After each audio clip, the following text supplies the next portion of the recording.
번아 반갑습니다. 여러분들 오랜만에 번개탄의 특별한 손님을 모시고 함께 이야기를 나눠가도록 하겠습니다. 아무튼 겨울이 왔는데 추워졌다 풀렸다 날씨가 왔다 갔다 하더라고요. 세상의 날씨와 세상에 돌아가는 일들은 어쩌면 그때그때 달라질 수 있지만 절대 변하지 말아야 될 아주 중요한 것이 있죠. 바로 다음 세대를 바르게 가르치는 일이 아닐까 생각합니다. 다음 세대에게 바르게 가르치는 교육의 평생의 삶의 사명을 다하고 계신 귀한 분 소개하도록 하겠습니다. 여러분들 오늘 한번 귀한 은혜 누리는 시간 되겠지요. 신병준 교장선생님 모시겠습니다. 안녕하세요. 안녕하세요. 네, 마이크 선생님 잡으시고요. 자, 안녕하세요. 소명학교 기독대안학교 소명학교입니다. 자, 교장선생님 일단 본인 소개를 좀 먼저 좀 부탁드리겠습니다. 어떻게 소개해야 될지 모르겠습니다. 저는 그냥 교사 생활만 우선 소개하도록 하겠습니다. 제가 1983년 3월 1일 날 제가 태어나서 처음 교사가 됐습니다.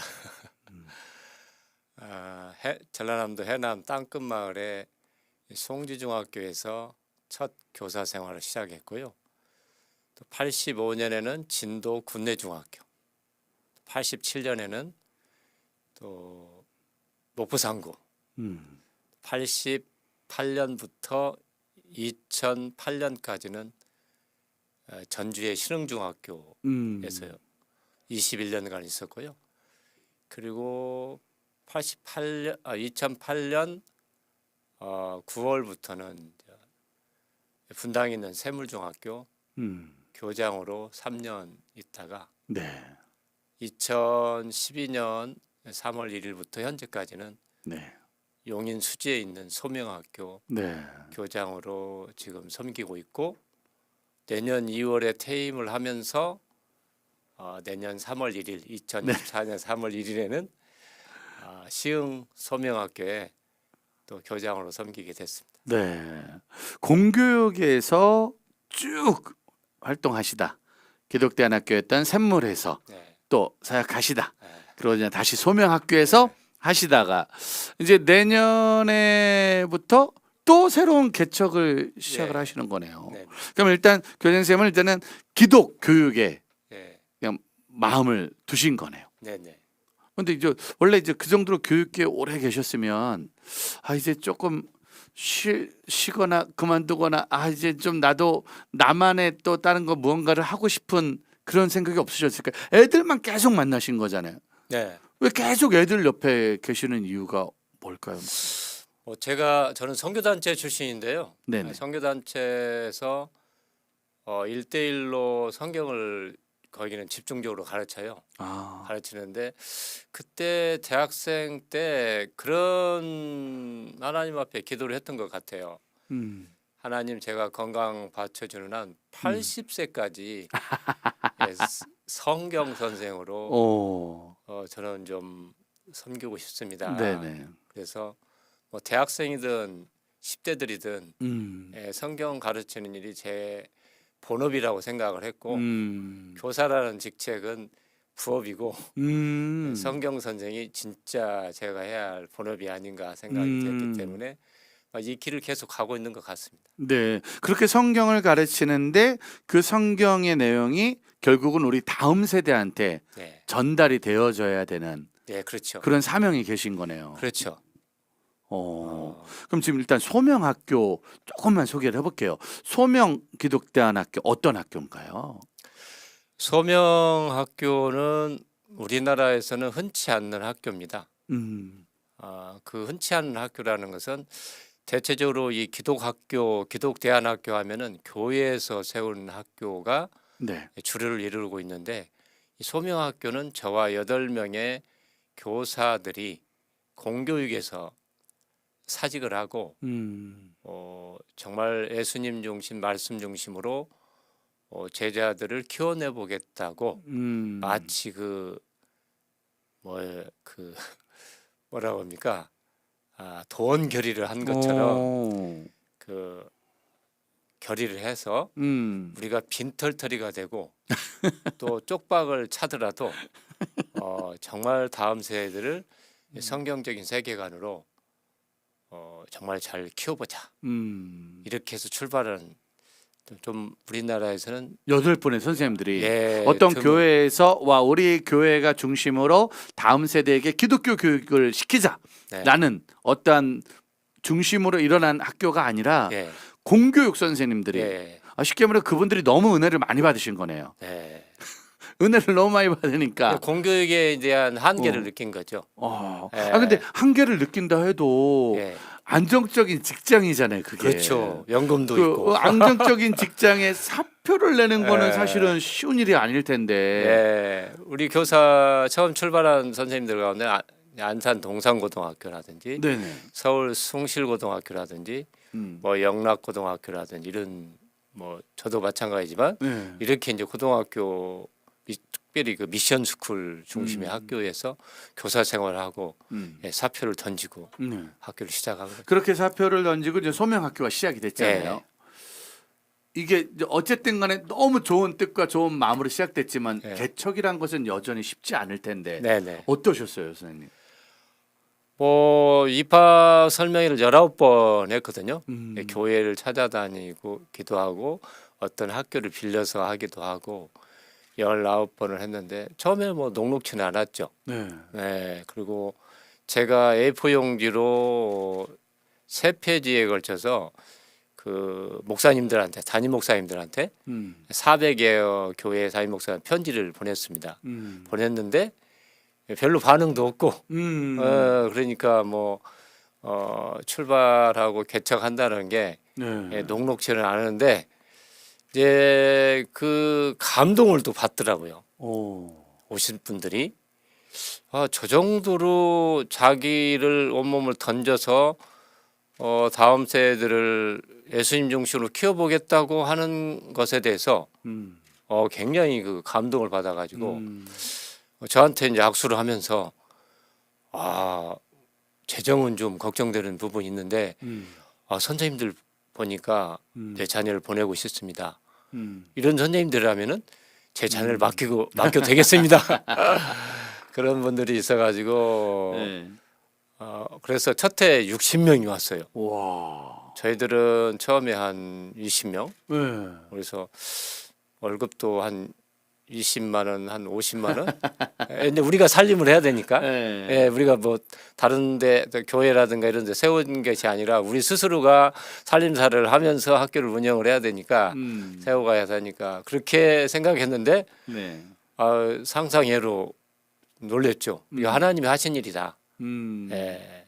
그리고 사실은 처음에 시작할 때는 재정이 하나도 없었어요. 네. 그 2011년에 시작을 하려고 기도하고 시작할 때는 근데 더 놀랍게도 또 성서교육회라는 그 ESF라는 한국기독대학인의 산하에 교사들의 이 모임이 있는데 그게 이제 성서교육회거든요. 그 모임에서 그 모임의 비전이 뭐냐면은 장래에 좋은 사립학교를 좋은 학교를 한번 세워보겠다라고 그런 마음으로 이제 적금을 넣었는데 그 적금 중에 일부인 2천만 원을 학교 세운다고 하니까 보내주셨어요. 그래가지고 그게 시드머니가 되어서 시작을 한 게. 원래 그런 시드머니가 나온 다음에 시작을 하는 건데 예. 근데 그런 시드머니는 하나도 없이 없었고 그냥 일단 일단 8명의 선생님들이 시작. 우리 뭐 한 달에 돈 20만 원도 좋으니까 예. 이거 한번 해보자 네네네. 라는 마음으로 우선 시작을 했는데 했는데 그 예. 소식을 듣고 연락을 60명의 아이들이면 정말 많이 왔네요. 그렇죠. 많이 왔죠. 예. 그 학교의 특징이 학교에서 나를 발견한다. 학교를 다니면 네. 예수님 중심의 교육. 네. 그럼 나를 발견하는 어떤 차이점이 있는 건가? 이제 어쨌든 간에 공교육에서 선생님들이 늘 하던 대로 하던 교육과 또 이렇게 딱 기독대한 학교를 만들어서 그렇죠. 저희들은 목표가 중등에서는 중학교 3년 동안에는 다 만난 것은 아니지만 예수님을 인격적으로 만나는 교육을 하자. 그리고 고등학교 3년은 예수님을 기쁘시게 하는 삶을 살아내는 연습과 훈련을 하자. 이런 목표를 가지고 시작을 했어요. 예. 중학교 과정 3년은 내가 주님을 만나는 예. 목수님. 사실 중학교 때 예수님 만나는 건 정말 쉽지 않아요. 왜냐면 그때가 제일 예수님 말고 다른 분을 만나는 게 훨씬 좋을 때니까.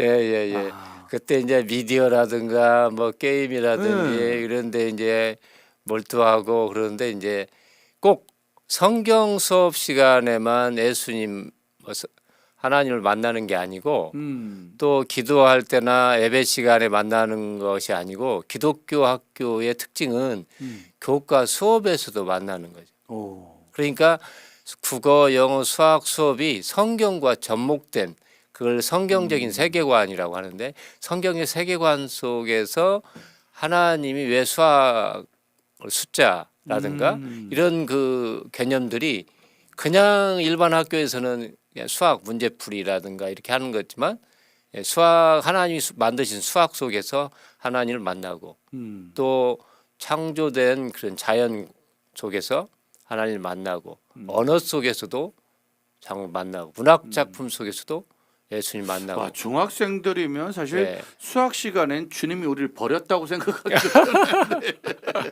근데 그런 모든 수업 시간이 성적을 올리고 내신을 올리는 수업이 아닌 예. 그 모든 수업의 과정을 통해 하나님을 만나게 하는 일의 목적을 두고 있는 거네요. 네. 어찌 보면 좀 재밌기도 하고 어찌 보면 조금 어려울 수도 그렇죠. 있을 것 같네요. 그걸 이제 풀어가는데 이제 뭐 7학년 중1 때는 이제 나니아 연대기를 통해서 접근을 하기도 하고 다양한 방법으로 이제 철로 역정 통해서도 이제 그렇고 이렇게 아이들 수업이 지루하지 않고 재밌으면서도 그 속에서 복음이 담긴 수업을 해나가려고 편차는 좀 있습니다. 왜냐하면 선생님에 따라서 또 성경적인 뭐 지식이라기보다 신앙의 깊이라든가 성경적인 지식의 어떤 깊이를 통해서 네네. 차이점이 있지만 궁극적으로는 그걸 지향하고 있기 때문에 또 그걸 또 서로 나누고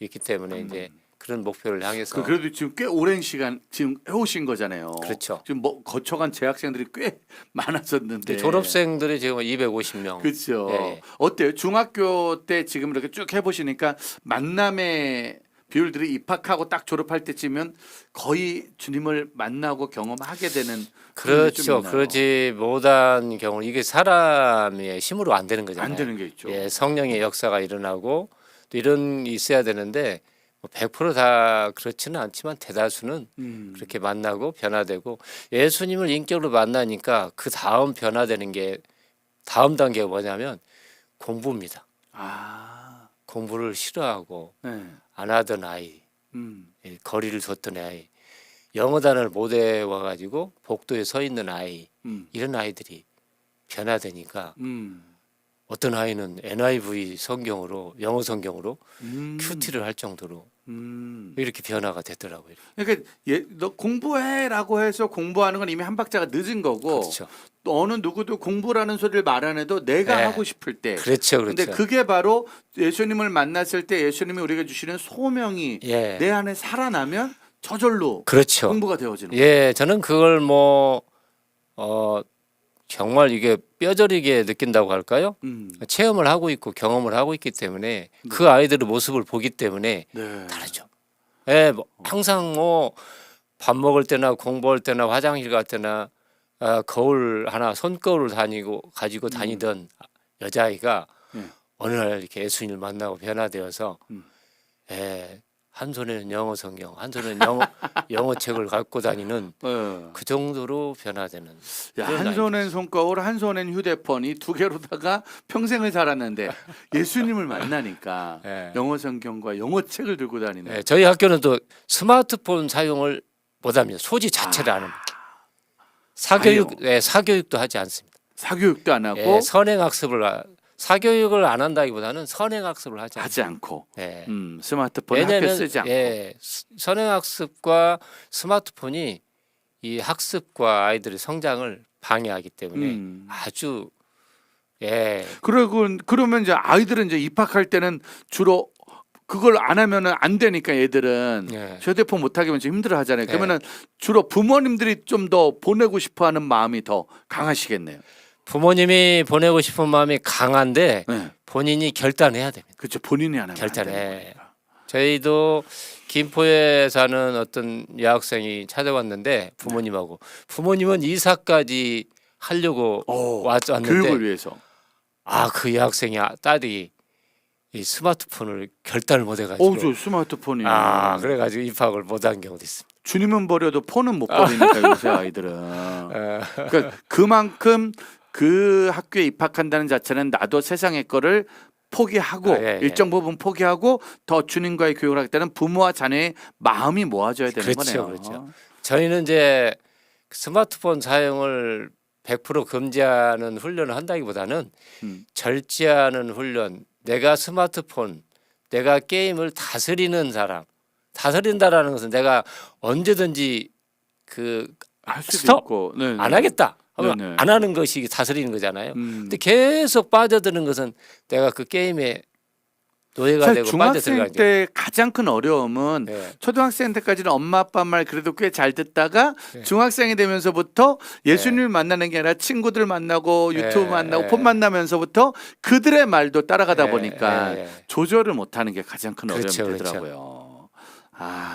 자, 지금 교육 얘기를 쭉 하다 보니까 어쨌든 간에 계속 할 얘기가 좀 점점 많아지는데 목사님 더 시간이 교장 선생님 시간이 더 지나가기 전에 기독대안학교 바르게 예수님 안에서 가르치는 것이 왜 중요한지 우리 시청자 여러분들에게 한 짧은 시간이라도 한번 선생님에게 주신 소명, 사명 한번 좀 알려주고 이어가면 좋지 않을까 싶습니다. 일단은 제가 저는 잠깐 나가세요. 카메라를 보고 해주셔야 됩니다. 자꾸 저희 둘만 보면 안 돼. 이제 지금 방송 보시는 분들에게 한번 좀 이야기를 나눠주시면 좋겠습니다. 제 경험을 먼저 말씀을 드리겠습니다. 왜 이 예수님이 필요한가 우리 10대들에게 저는 초등학교 2학년 때 그 요한복음 3장 16절을 초등학교 앞에 있는 어느 마을에 어느 초가집 가정집에서 예배 드릴 때 처음 제가 태어나서 복음을 알게 됐고 또 예수님에 대해서 알게 되었습니다. 그게 바로 요한복음 3장 16절 하나님이 세상을 이처럼 사랑하사 독생자를 주셨으니 그를 믿는 자마다 정말 멸망치 않고 영원한 삶을 산다라는 이 말씀이 초등학교 2학년 때 제 마음판에 새겨지게 되었습니다. 그리고 초등학교 2학년 그때가 3월 달이었고 그 후에 5월 달 2개월 후에 제가 이 초등학교를 다니지 못할 그런 상황에 있었습니다. 그때 못할 상황이라는 것은 학교에 낼 그 기성 예배를 내지 못했기 때문에 제가 학교를 그만둘 상황에 있었습니다. 그럼에도 불구하고 그때 저는 하나님 앞에 기도했습니다. 훌륭한 교사가 되고 싶다고.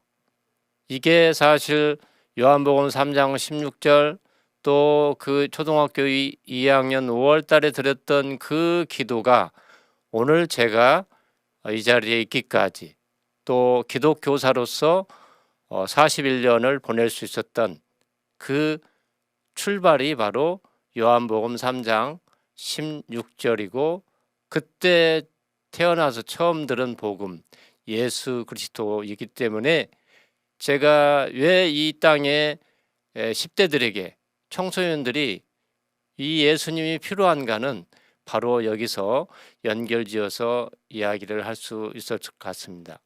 제가 공부를 하게 된 근본 동기도 정말 예수님을 기쁘시게 해야 되겠다라는 그 마음이 제 중심에 있었기 때문에 제가 공부를 할 수 있었습니다. 즉 예수님을 기쁘시게 하는 공부, 그분을 어떻게 하면 그분의 내가 예수님의 사랑을 받았는데 그 예수님의 사랑을 받은 내가 할 수 있는 게 뭘까? 그래서 열심히 공부하게 된 그 동기가 바로 예수님이었습니다. 그리고 제가 만난 41년 동안 제가 만난 수많은 제자들이 예수님을 인격적으로 만났을 때 바로 비전이 생기고 또 학습, 공부하는 그 동기, 목적으로 옮기게 되는 다음 단계로 가게 되는 것이. 물론 예수님이 인격적으로 만나지 않았다고 해서 공부를 열심히 안 하는 것은 아니지만 근본적으로 내가 왜 공부를 해야 되고 공부를 해서 어떤 삶을 살아야 되는가.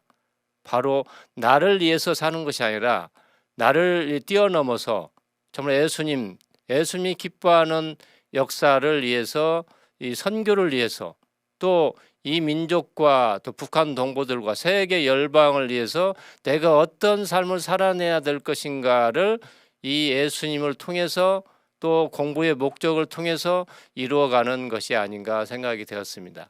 그래서 예수님께서 우리에게 주신 이 귀한 사랑을 우리 10대들도 예수님을 인격적으로 만나서 예수님을 기쁘시게 하는 삶을 살아내는 것이 그 도구가 뭐냐라고 할 때 바로 기독교 학교, 기독대안학교가 바로 예수님을 인격적으로 만나고 예수님을 기쁘시게 하는 삶을 살아내도록 훈련하고 교육하는 하나의 도구로서의 소명학교가 필요했고 이 땅에 기독학교들이 또 존재하는 것이 아닌가 생각합니다.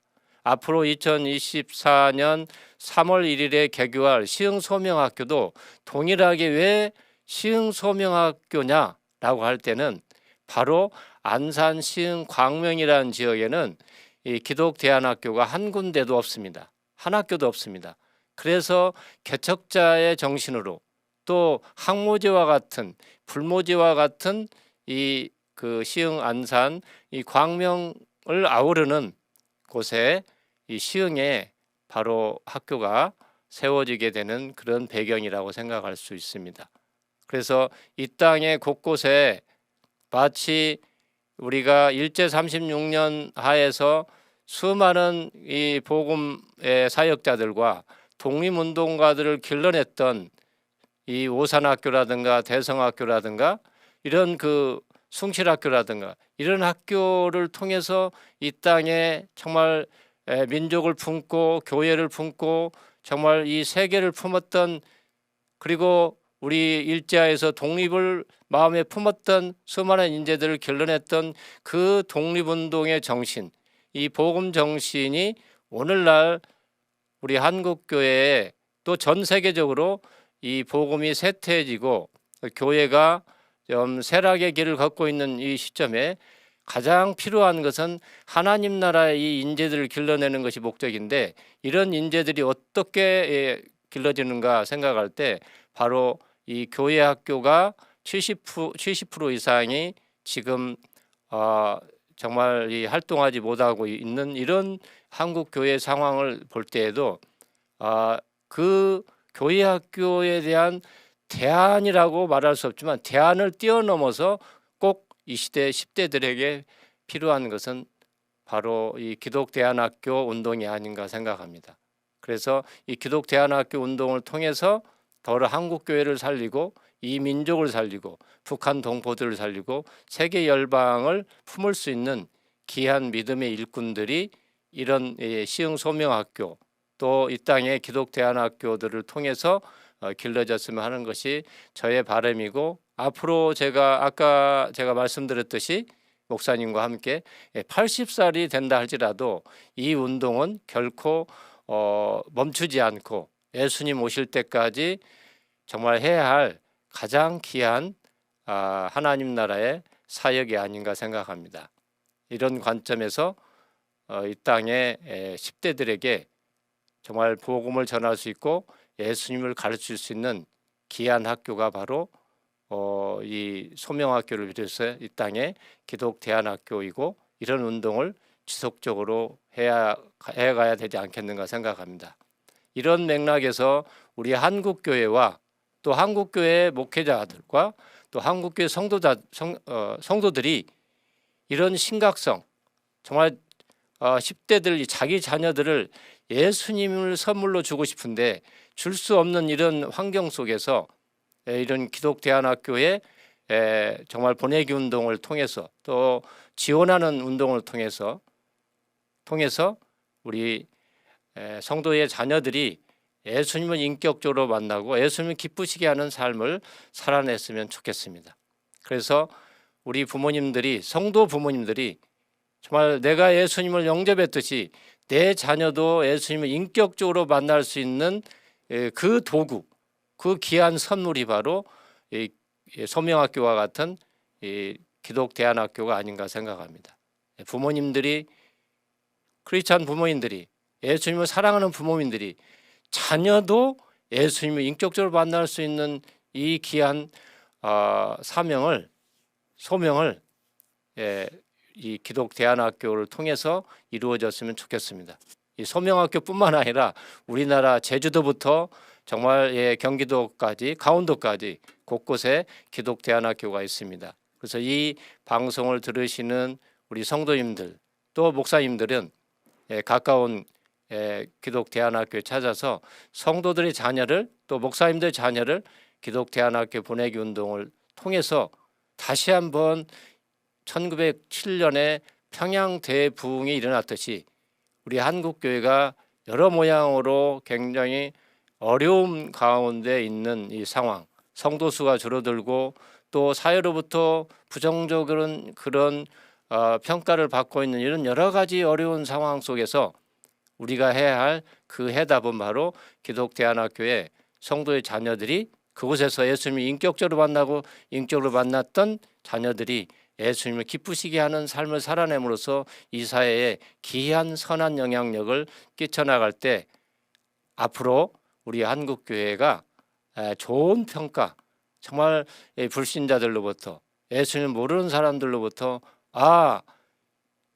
저런 사람이라면 나는 예수님을 믿겠다라고 고백할 수 있는 그런 날이 저는 오리라고 생각합니다. 그래서 우리 모든 교회와 또 성도님들이 함께 기도해 주시고 이 땅에 기독 학교들이 잘 세워져서 예수님의 제자들이 길러질 수 있도록 기도를 부탁드리겠습니다. 감사합니다. 네, 감사합니다.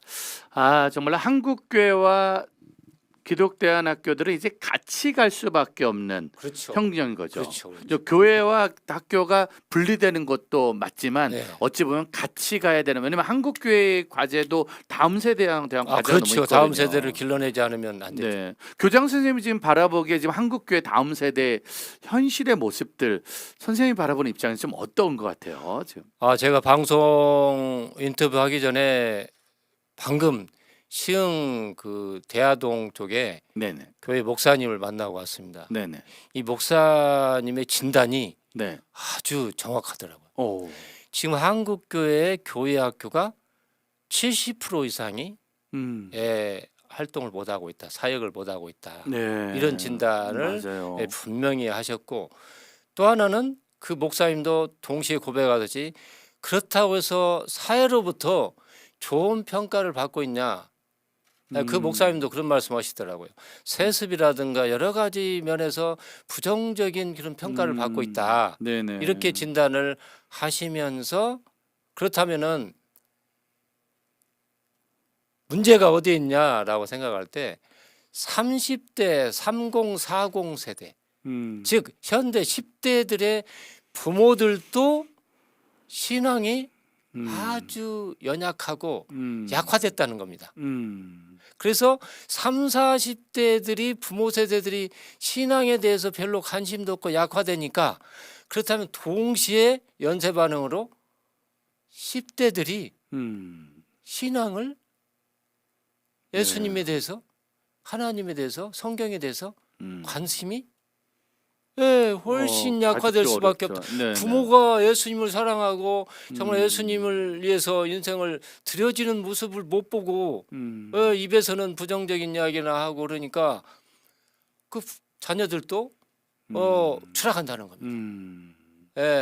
이런 시대 상황이 지금 현재의 우리 한국 교회를 진단하시더라고요. 그래서 저는 아멘, 맞습니다.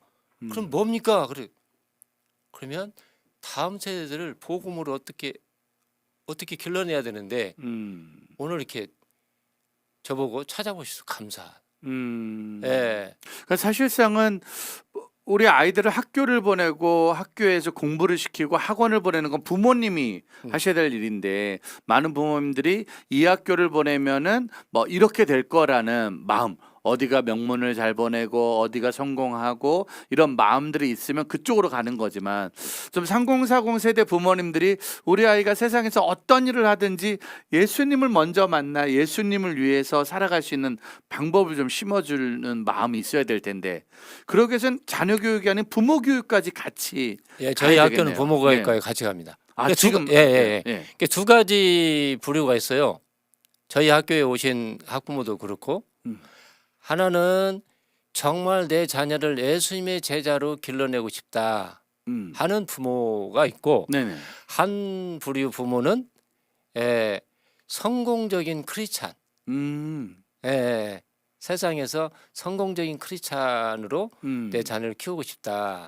그래서 그 목사님께서도 스펙 말씀을 하시던데 스펙을 잘 쌓고 좋은 대학 나오고 뭐 스카이 나와서 좋은 직장 대기업 들어가고 이런 어떤 것을 바라는 그런 이 학부모들이 두 부류가 상존하고 있죠. 있다라고 생각하는데 지금 이 3, 40대들이 바로 후자 네. 성공적인 크리스찬의 삶을 살아내는 그 자녀들이 원하지 않는가 이런 생각을 좀 해봅니다. 근데 아예 그것조차도 뭐 관심이 없을 수 있는 부분이 있는데 그 이제 증거로 저도 수많은 선생님들을 만나는데 듣기도 하고 또 이 목사님도 말하는데 시험 기간에 네. 중고등부 아이들이 반절 가까이 안 나온답니다. 네, 그거는 이제 뭐 이미 오래됐지 않습니까? 오래됐는데, 네. 오래됐는데 이것이 하나 이제 오래됐긴 문화가 했지만, 돼버린 거죠. 문화가 이제. 되어서 네. 그 말은 뭔 말이냐면, 하나님 말씀 듣는 것보다 예배 드리는 것보다 시험이 더 중요하고 내신이 더 중요하고 입시가 더 중요해 버린 세상이 돼버렸죠. 그런 거죠. 내가 예수님을 좋아하고 또 예배를 드리기를 좋아하고 기도할 때 하나님께서 분명하게 저는 말씀드릴 수 있습니다. 하나님께서는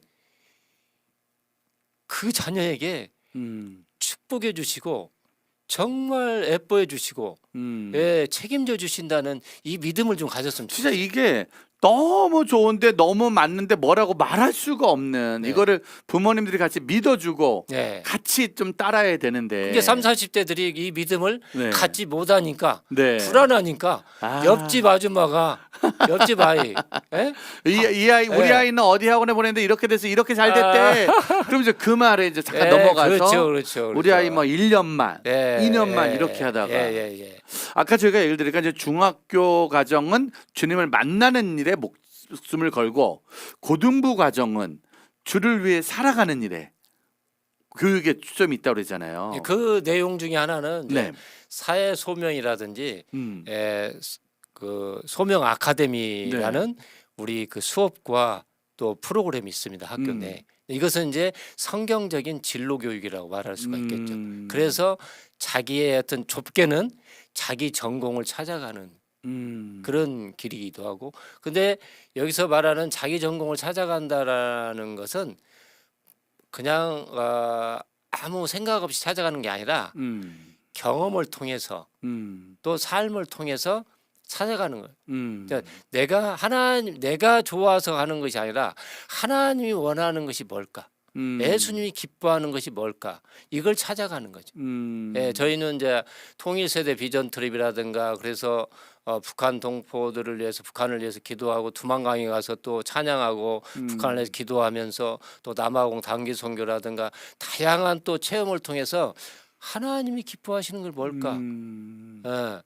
그래서 우는 자와 웃고 우는 자와 함께 울라는 말씀과 같이 정말 이 땅에 하나님께서 어느 분야를 내가를 필요로 하시는가? 고통받는 자를 위해서 내가 할 수 있는 것이 뭘까? 이런 것들을 아이들이 이런 사회 소명 아카데미를 통해서 또 체험하고 또 수업을 통해서 배우기도 하고 하면서 찾아가는, 그래서 내 중심의 그 진로 교육이 아니라 어찌 보면은 예수님 중심의 이 진로 교육을 찾아가는 그 자체가 사실 뭐 저희 네. 같은 경우에도 이제 지금 뭐 초중고 아이들의 뭐 미래 진로 희망순위 1순위가 유튜버잖아요. 네. 유튜버 되고 싶다. 근데 우리가 아마 믿음이 없고 주님을 몰랐으면은 어떻게 하면 더 돈을 많이 벌 수 있을까? 네. 어떻게 하면 좋아요를 많이 나오게 할 수 있을까? 네. 어떻게 하면 구독을 많이 할까? 이거에 목숨을 걸 텐데 네. 우리가 주님을 만나고 주님이 주신 꿈이 있다 보니까 유튜브를 통해 어떻게 하면 복음을 전할 수 있을까? 네. 라는 진로가 또 생긴 것처럼 그렇죠. 소명학교에 나온 아이들이 각자의 달란트로 네. 주를 위해서 살아가는 또 하나의 네. 진로를 개척해 나가는 일꾼이 되겠네요. 그렇죠.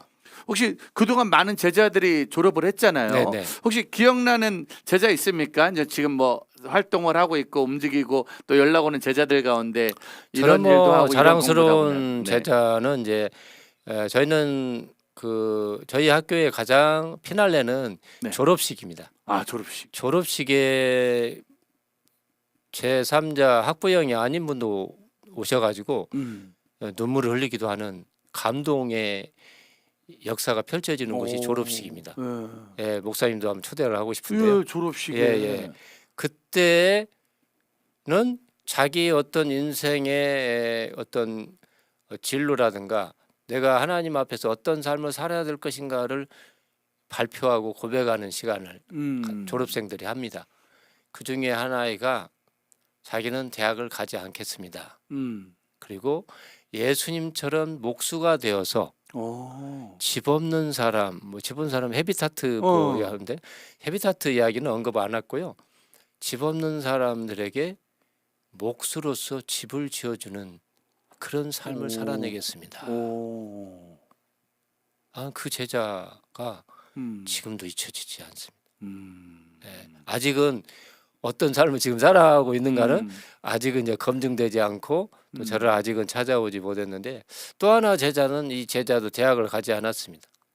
않고 바리스타와 빵집을 운영하면서 또 이 친구는 또 본래는 영국으로 대학을 가고 싶어 했는데 그 정도로 실력도 있는 제자였습니다. 그래서 이제 이 제자가 호주에 워킹 홀리데이 가가지고 또 돈을 모아가지고 학교 건축한다 보니까 또 건축에 또 후원을 한 제자인데 지금 열심히 자기 사업을 하고 있는데 그런 바리스타와 빵을 굽고 사업을 하면서 1년이면 몇 차례씩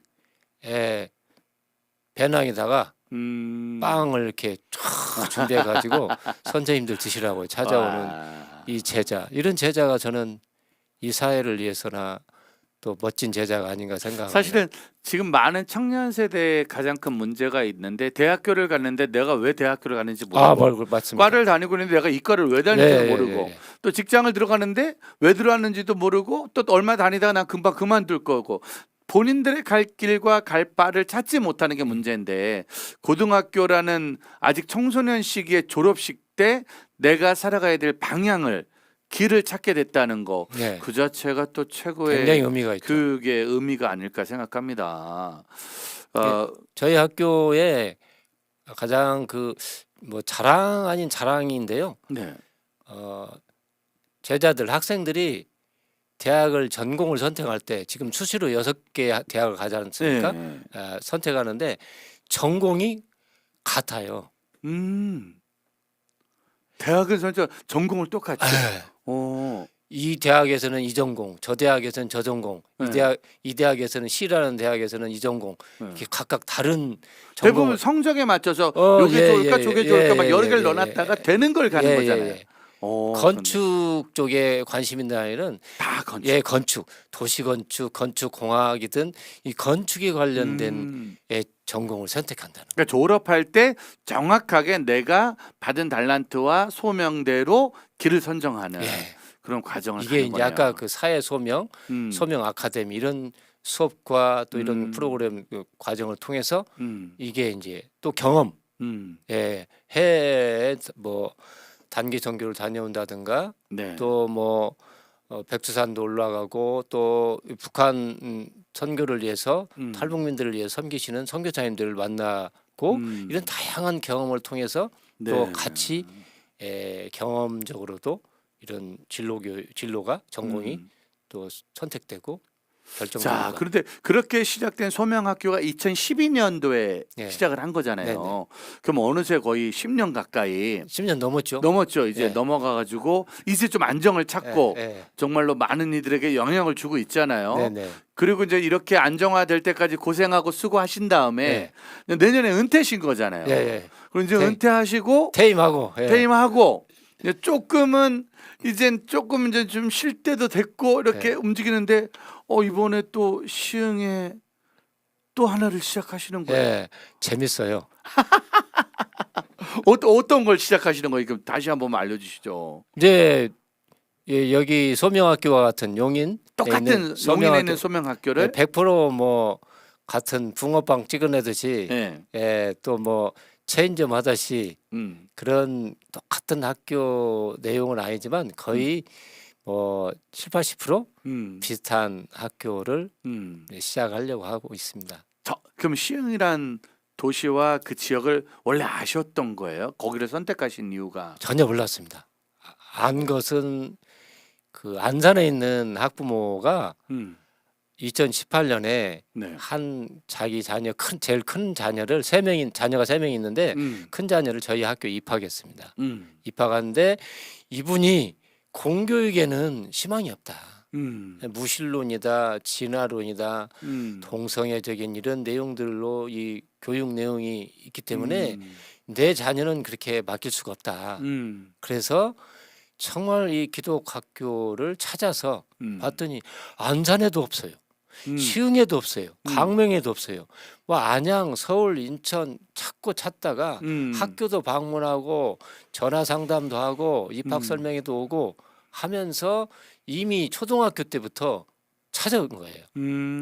그래서 2018년에 저희 학교에 찾아가지고 입학을 했는데 이분이 이제 저를 2018년 4월 7일 날 한 달 지난 후에 자녀 입학 후에 찾아와서 안산, 시흥, 광명에는 소명학교 같은 학교가 없으니 교장 선생님 학교를 세워주십시오 해서 안산에서 2018년 4월 7일 이후부터 기도가 시작되고 기도 멤버들이 한 10여 분이 6년째 기도하는 열매가 시흥 소명학교. 그 10여 명의 학부모들이 먼저 기도를 학부모 아무 이해관계 없습니다.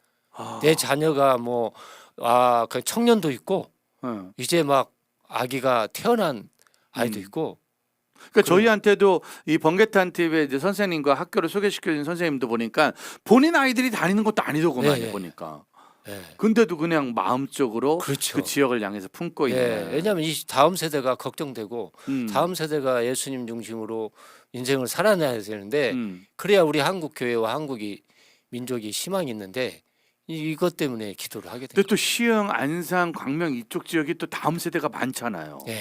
아이들이 참 그렇죠. 많은 지역이라 바른 기독교 교육이 들어가면 정말 좋겠다. 그렇죠. 근데 이제 생각해 보면 10년 전에 12년 전에 이렇게 소명학교를 개척할 때와 지금은 조금 그때와 좀 달라지지 않았나요, 선생님? 어때요? 그때와 지금 좀 달라진 것들이 있다면 현실적으로 느끼는 것들. 하나는 그 교회가 또 지역이 기독학교, 기독대안학교에 대한 인식이 낮습니다. 목사님들 담임 목사님 만나봐도 그렇고 또 성도들도 별로 크게 관심이 없었어요.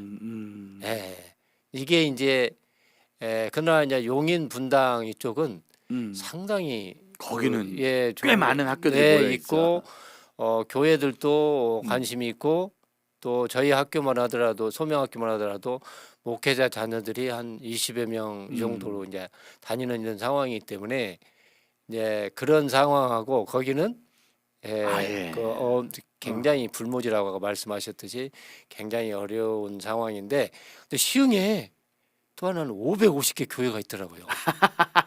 그래서 지금 좋은 점 한 가지 환경적인 좋은 점은 뭐냐면 소명학교가 이렇게 이름이 알려지고 또 학부모들 사이에서 또 자녀를 보내고 싶은 그런 학교로 정말 이 자리매김 되어 가지고 이것이 이런 소문이 이제 서서히 이렇게 확산되고 있다라는 것을 또 이분들이 또 소명학교 홈페이지를 들어가서 아, 이 학교가 참 아이들이 너무나 행복하구나. 이런 모습들을 이게 보게 된 것들이 이제 환경이 전혀 학교가 없을 때하고 이제는 학교가 한 학교가 있으니까 그 모델을 보기 때문에 그래도 시흥 쪽의 성도들의 만나니까 좀 마음이 좀 안심이 되고 어찌 보면 가장 불모지였지만 그렇기 때문에 가장 블루오션이 될 수 있는. 예, 맞습니다. 와. 한 교회당 한 명만 보내도 550명이잖아요. 정말로 또 예. 부모님들이 6년 전부터 계속 기도하고 예, 있었던 예. 그런 마음이니까. 예. 그 어떠세요, 선생님? 그래도 기존 좀 안정적인 기독대안학교에 교장 선생님으로 계시다가 예. 이제 또 내년서부터 이제 완전히 예. 새로 개척하는 학교에 예. 아이들이 몇 명 있는지도 모르고 예, 버리고. 교사 선생님들이 또 월급도 이러다 20만 원씩 받을 수 있어요. 그렇잖아요. 완전히 또 새로운 개척이잖아요. 지금 마음은 좀 어떠세요? 그때 마음이나 지금 마음이나 그때 마음보다는 지금 마음이 훨씬 샬롬이죠. 오, 더 샬롬. 예, 더 샬롬이고 또 그때는 학부모가 아예 없었잖아요. 네네네. 예. 근데 여기는 학부모가 이미 있어요. 예, 몇 가정이 있으니까 좋고 이번에도 1차로 합격된 가정들이 싹 모였었거든요. 저랑 같이 만나고 차도 마시고 같이 왜 자녀를 시흥 소명학교 이제 개교도 하지 않은 이 학교를 보냈는가 같이 소감도 나누는데 막 어떤 엄마는 막 눈물을 막 펑펑 우시기도 하면서 내 자녀에게 꼭 필요한 학교다고 막 고백하시는 이런 이야기를 들으면서 여기에 시흥에 소명학교 세우게 되기를 간절히 기도했던 분들이 숨어 있는 분들이 있었구나. 숨어 있는 분들. 너무 감사했습니다. 그 숨어 있는 분들을 찾는 거죠 지금. 찾는 거죠. 저희가 지금 아마 제가 포스터 지금 보낸 거 있거든요. 저희가 12월 26일 날, 12월 26일 날 화요일 저녁 7시 반에 시흥 동산교회 그 건물에 같이 학교가 있다고요. 2층에 있어요. 학교는 2층. 그리고 교회는 3, 4층에 있는데 3, 4층에. 3층에 예배당이 있는데요. 저희하고는 사실은 관계는 없습니다. 네네. 전혀 관계는 없는데 이 동산교회와 이 목사님이 굉장히 저희 학교가 2층에 들어오기를 굉장히 바라셨어요. 기도하셨고. 왜냐면 그 건물 안에 믿음의 사람들이 왔다 갔다 하면서 기도하고 또 움직이면 또 건물 자체가 또 달라지잖아요. 그 동산교회 목사님이 또 건물주하고 아주 막 정말 교회 이상으로 신경을 많이 써줬어요. 좀 보증금은 낮춰주시라, 막 임대료를 좀 해주시라, 여러 가지로 애써주셨어요. 소명학교 10여 년 전에 처음 시작할 때는 다르요. 그땐 진짜 선생님들 8분이 진짜 아무것도 없이 한번 해보자 이거였는데 이미 여기는 기도하는 일꾼들 있고 또 예비된 또 응원하는 분들과 후원자들의 마음이 있고. 모여지고 있네요. 저희가 이제 포스터 한번 보여줄 수 있나요? 12월 26일 화요일 저녁 7시 반입니다. 이 행사도 학부모들이 연락이 온 거예요.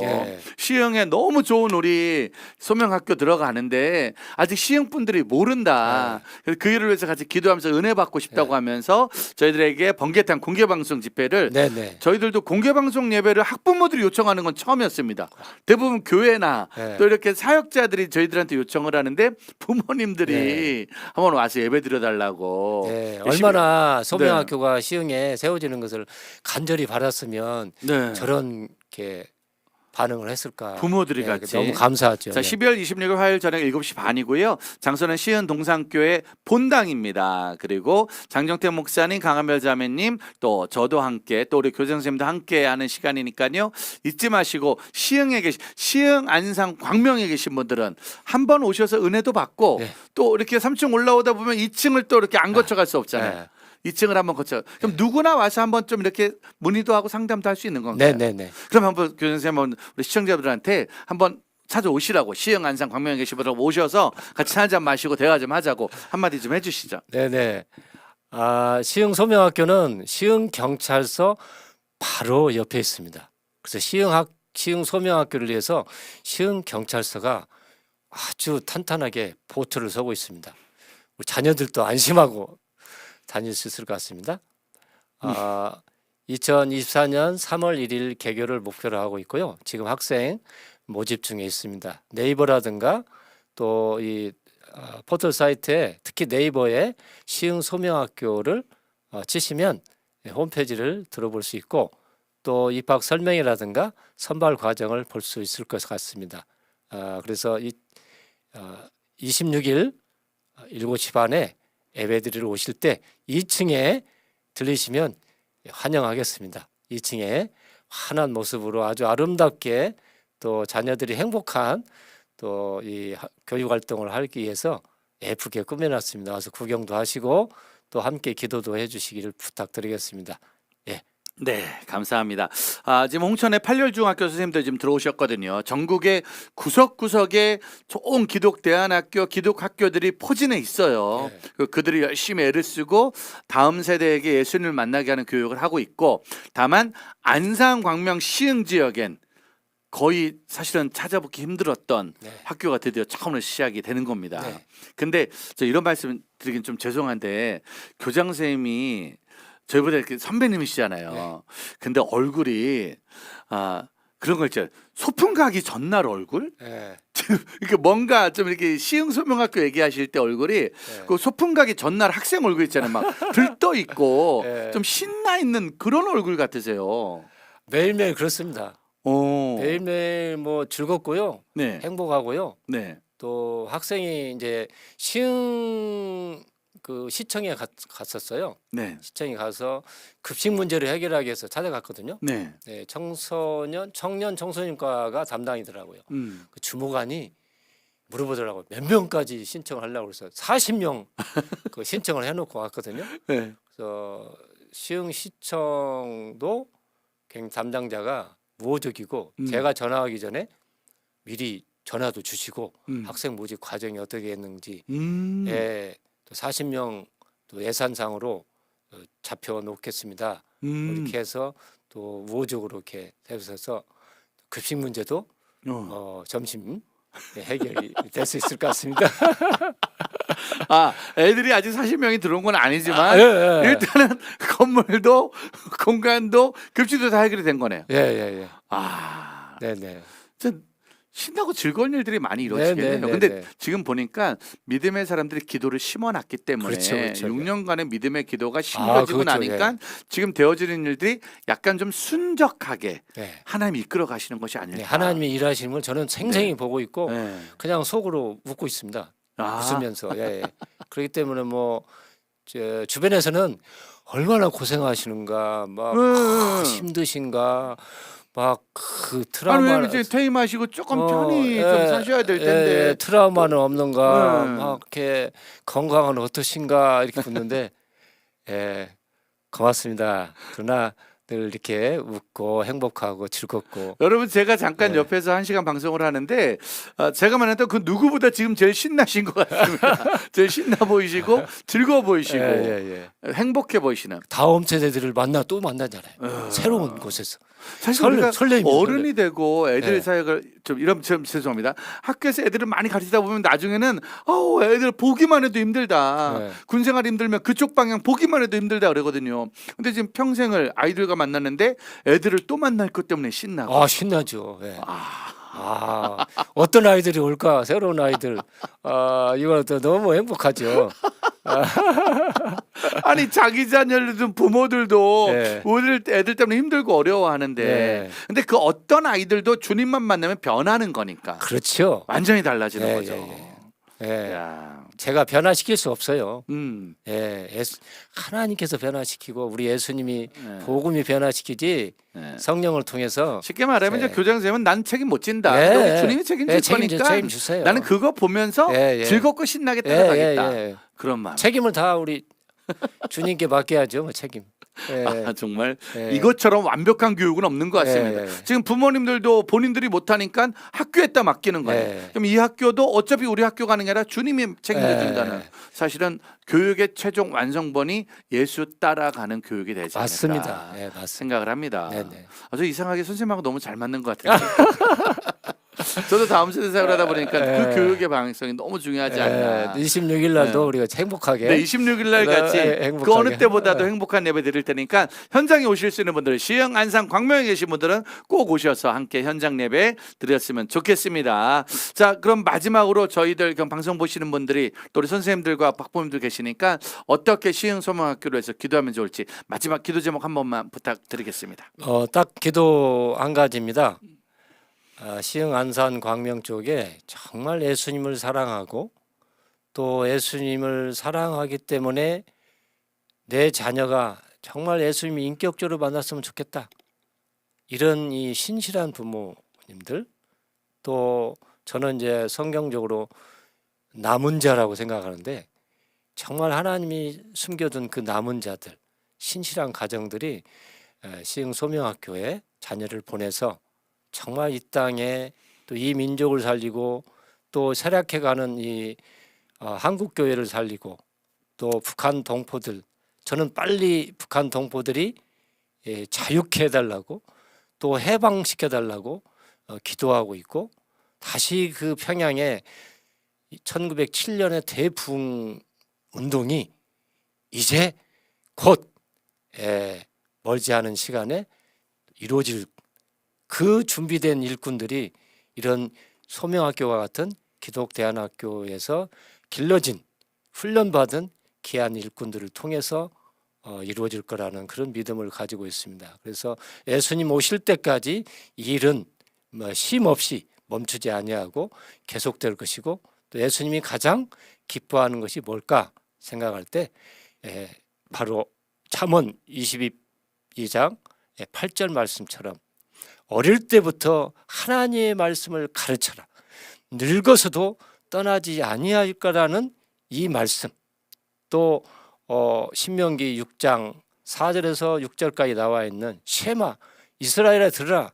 정말 이마에다가 또 문설주에다가 어느 곳에 하나님의 이 귀한 생명의 말씀이 우리 사랑하는 자녀들 마음판에 새겨져서 평생 예수님을 위해서 또 부모에게 효도하고 가족을 사랑하고 또 이웃을 사랑하고 또 이 민족을 사랑하고 교회를 사랑하는 믿음의 자녀들을 함께 길러낼 수 있도록 가정과 학교, 교회가 삼위일체가 되어서 한 마을이 되어서 믿음의 10대들을 잘 키워냈으면 좋겠습니다. 감사합니다. 아멘. 정말로 모두 다 같은 마음으로 선생님처럼 신나고 설레이는 마음으로 안산, 시흥, 광명의 한국교회의 미래를 책임질 일꾼을 만들어내는 일에 함께 동참했으면 좋겠습니다. 저희는 12월 26일 날 또 기쁨으로 다시 만나도록 하겠습니다. 오늘 나와주셔서 감사합니다.